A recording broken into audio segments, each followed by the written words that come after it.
The strange experiment of 1493 of the Scottish king James IV. He isolated a mute woman with two babies on an island to see the innate language of people, the language of Adam, or another ancient language. King James IV of Scotland, known for his intellectual curiosity and patronage of science, is said to have conducted a language deprivation experiment in 1493 to determine whether humans have an innate language. Influenced by medieval theories that the first language of humanity was Hebrew, Greek, or some other ancient language, the king ordered a mute woman to move with her two infants, in complete isolation, to the remote island of Inchkeith.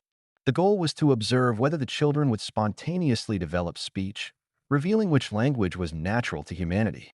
The only recorded account of the experiment comes from Robert Lindsay of Pittscottie, a 16th-century historian, who claimed that the children eventually spoke Hebrew, although this claim cannot be proven.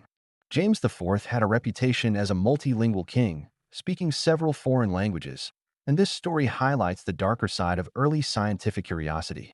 It is believed that similar language deprivation experiments were carried out in previous centuries.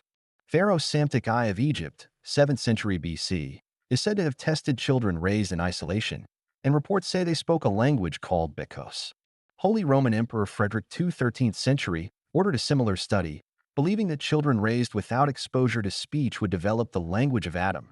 His experiment ended tragically, as the subjects perished due to the lack of human interaction. James IV's alleged experiment follows this long tradition of linguistic mythmaking, but its authenticity remains disputed due to the lack of contemporary records. Whether true or not, the story reflects the Renaissance-era obsession with human nature, language, and the origins of civilization.